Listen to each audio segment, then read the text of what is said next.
May 18, 2015, from the Richmond Coliseum in Richmond, Virginia. It was WWE's Raw. In the main event, it wasn't a match, it was a celebration, as the Authority was celebrating the architect of a dream, Seth Rollins. And Triple H was first congratulating Seth Rollins on his win at Payback, and also talking about how he was the first NXT champion and how he made history at WrestleMania 31, being the first one to cash in the Money in the Bank at WrestleMania to win the WWE World Heavyweight Championship, and that he's taken on all comers and triple threats and fatal fours and all kinds of things, and now he's still reigning as the WWE World Champion. And then Kane got on the mic and he actually was able to muster a thank you to Seth.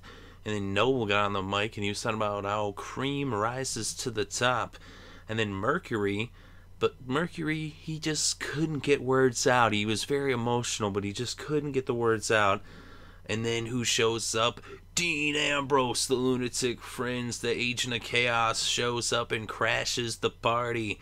So Dean Ambrose, earlier, he had asked for a match, and he was asking once again for a title shot. And so that was in the opening, and now here, it was a little bit after the opening, a little backstage thing they did where he had crashed their little champagne toast earlier in the evening, and now crashing their in-ring party. And so they were saying, oh yeah, right, we're not going to give you a title shot, da-da-da. Earlier they said to him, to get to the back of the line. And then Stephanie said, you know what though? Seth Rollins isn't afraid. And she's like, get him, Seth! And so then Seth Rollins actually attacked Dean Ambrose. Of course, he had J&J and Kane there to have his back. But all heck broke loose as they were just going at it. Things spilled outside the ring.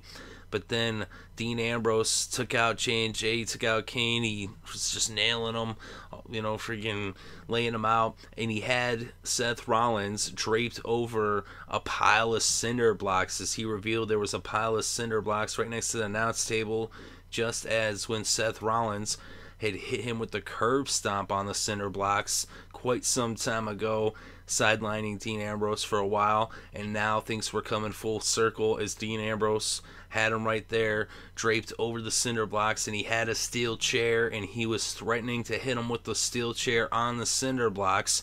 And Stephanie McMahon's like, fine, you want a match, you got it, you got your title shot. He's like, alright, deal, alright, cool. He's like, you know what, I'm gonna hit him anyway. And then he went to hit Seth Rollins, but Joey Mercury saves Seth Rollins. And then Jamie Noble was there as well, and Dean Ambrose started fighting them. He clotheslined him over the barricade, he was tossing him around, and then Kane came. They're all fighting, and the Authority, the numbers, the strength in numbers just overcame Dean Ambrose, and it ended up with Seth Rollins actually turning the tables and pedigreeing Dean Ambrose. So Seth Rollins gets the pedigree on Dean Ambrose, and he just held the title in his face. He's like, yeah, I'm the champ, I'm the champ. And so there, it went off the air. So Dean Ambrose gets his match, his title match at Elimination Chamber versus Seth Rollins for the WWE World Heavyweight Championship. Although at what cost, as he was pedigreed by the champion. So let me know what you thought about this. What do you think about the little party they were having there?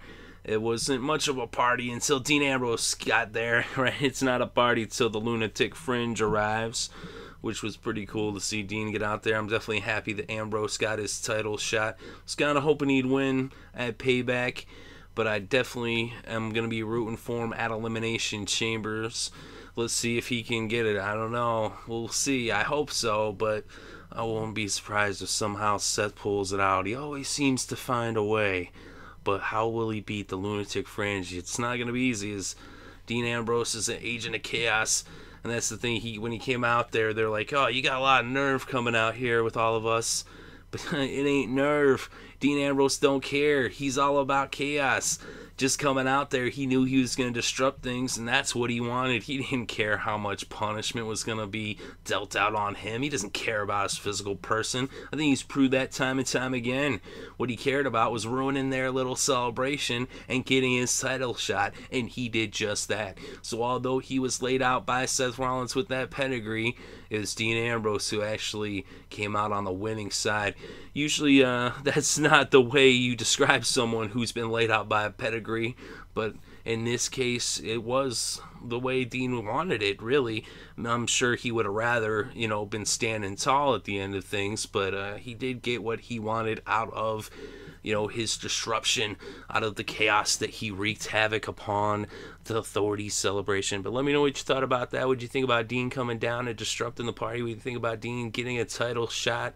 Who are you going to be rooting for at Elimination Chamber? I know I'm going for Dean.